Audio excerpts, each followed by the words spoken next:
नमस्कार विद्यार्थी मित्र हो। मैं आर के म्हात्रे सर गुरु अग्रवाल विद्या मंदिर नागौर इयत्ता 9वीं अ ब क ड कक्षा के हिंदी विषय का शिक्षक 2020-21 इस शैक्षणिक वर्ष में आप सबका ऑनलाइन क्लास में स्वागत करता हूँ। आज पहली इकाई की पहली कविता चांदनी रात यह हम देखने जा रहे हैं। मैथिली गुप्ता जी यह कवि है। इसमें प्रकृति का वर्णन दिया हुआ है। मैथिली गुप्त के काव्य में अधिकतर भारतीय संस्कृति तथा राष्ट्रीय भावनाओं के दर्शन होते हैं। इसके अतिरिक्त उन्होंने ऐतिहासिक, पौराणिक और प्राकृतिक विषयों से संबंधित अनेक प्रसिद्ध रचनाएं भी लिखी है। प्रस्तुत कविता गुप्त जी के पंचवटी काव्य का एक अंश है। इसमें उन्होंने प्रकृति की छटा का सुंदर वर्णन किया है। कवि ने अपने शब्दों में चांदनी रात का मनोहारी वर्णन चित्रित किया है। चांदनी रात ढांचा नंबर 1 कविता का। चारों चंद्र की चंचल किरणें खेल रही है जलथल में, स्वच्छ चांदनी बिछी हुई है अवनी और अंबर तल में। अर्थ है, चांदनी रात में आकाश में सुंदर चंद्रमा शोभायमान है। उसकी चंचल किरणें झिलमिल झिलमिल करती हुई अटखेलियाँ कर रही है। ऐसा लगता है जैसे वे जल और जमीन के साथ खेल रहे हो। चंद्रमा का निर्मल प्रकाश पृथ्वी पर और समूचे नभमंडल में फैला हुआ है और वह उन्हें प्रकाशित कर रहा है। नंबर 2, पुलक प्रकट करती है धरती हरित तृणों की नोकों से, मानो झूम रहे हैं तरु भी मंद पवन के झोंकों से। अर्थ है, इस अवसर पर पृथ्वी अत्यंत प्रसन्न है। वह अपनी यह प्रसन्नता पृथ्वी पर उगी हुई हरी भरी घास के नोकों से प्रकट कर रही है।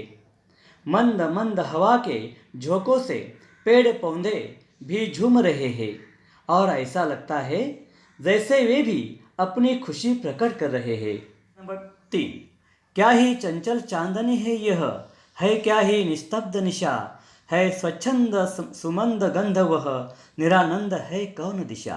अर्थ, कवि चंद्रमा के स्वच्छ प्रकाश में निखरी हुई रात्रि का वर्णन करते हुए कहते हैं कि यह चांदनी गजब की निर्मल है और यह रात कितनी शांत है। कहीं किसी और कोई स्वर नहीं है। सर्वत्र मुक्त रूप से मंद मंद सुगंध व्याप्त है। कोई भी दिशा ऐसी नहीं है जिस ओर आनंद का माहौल न हो। अर्थात सर्वत्र आनंद ही आनंद है। बंद नहीं अब भी चलते हैं नियति नटी के कार्यकलाप, पर कितने एकांत भाव से, कितने शांत और चुपचाप। अर्थ है, कवि कहते हैं कि कोई भी गतिविधि बंद नहीं है। रात्रि रूपी नटी के सारे कार्यकलाप अब भी पहले जैसे चल रहे हैं। विशेषता यह है कि सब कुछ बहुत ही शांत ढंग से और एकांत भाव से चुपचाप हो रहा है। कहीं कोई कोलाहल नहीं है। ढांचा नंबर 5, है बिखरे देती वसुंधरा, मोती सबके सोने पर, रवि बटोर लेता है उसको सदा सवेरा होने पर। अर्थ है, कवि चांद तारों की तुलना मोतियों से करते हुए कहते हैं कि जब सब लोग सो जाते हैं तो पृथ्वी आकाश में चांद तारों के रूप में मोती बिखेर देती है। जब सवेरा होता है तो ऐसा लगता है जैसे सूर्य इन मोतियों को हमेशा बटोर ले जाता है। नंबर 6, और विरामदायिनी अपनी संध्या को दे जाता है, शून्य शाम तनु जिससे उसका नया रूप छलकाता है। अर्थ है, कवि कहते हैं कि सुबह होने पर बटोरे हुए ये चांद तारे रूपी मोती सूर्य उसको विश्राम देने वाली संध्या को सौंप जाता है। अर्थात शाम होने के बाद चांद तारे आकाश में फिर चमकने लगते हैं और वे मोतियों का आभास कराने लगते हैं। इससे रात्रि की कालिमा प्रकाशमान हो जाती है और अपने नए रूप में छलकने लगती है। ढांचा 7, पंचवटी की छाया में है सुंदर पर्ण कुटीर बना, उसके सम्मुख स्वच्छ शिला पर धीर वीर निर्भीक बना।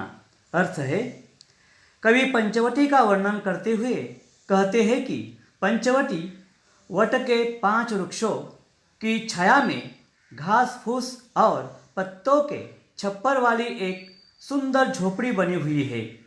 उसके सामने एक साफ सुथरी शिला है। उस शिला पर एक दृढ़ मन वाला और निडर योद्धा विराजमान है कि इस समय संसार के सारे लोग सो रहे हैं, पर यह धनुर्धारी कौन है जो रात्रि में जाग रहा है? वे कहते हैं कि यह कामदेव सा भोगी कोई सन्यासी जैसा बना हुआ सा दिखाई देता है। कविता के कठिन शब्द यानी शब्द संसार। अंबर आकाश, अवनी धरती या वसुंधरा, कार्यकलाप गतिविधियाँ एक्टिविटी, कुटीर झोपड़ी या कुटिया, कुसुमायुध अनंग कामदेव, चारु यानी सुंदर, तरु वृक्ष, तृण घास, दृष्टिगत जो दिखाई पड़ता हो, धनुर तीरंदाज, निर्भीक निडर, नियति प्रकृति भाग्य, पुलक रोमांच। मित्रों, चांदनी रात इस कविता से हमें एक स्वाध्याय तैयार करना है। विषय है आपके परिवेश के किसी सुंदर प्राकृतिक स्थल का वर्णन निम्नलिखित मुद्दों के आधार पर करना है। पहला मुद्दा है सुंदर प्राकृतिक स्थल का नाम तथा विशेषताएं। 2, वहाँ तक की दूरी तथा परिवहन सुविधाएं, निवास भोजन आदि की व्यवस्था के बारे में चर्चा करनी है। प्राकृतिक स्थल का नाम लिखकर जैसे माथेरान महाबलेश्वर उसके बारे में ये जानकारी हमें स्वाध्याय के रूप में लिखनी है।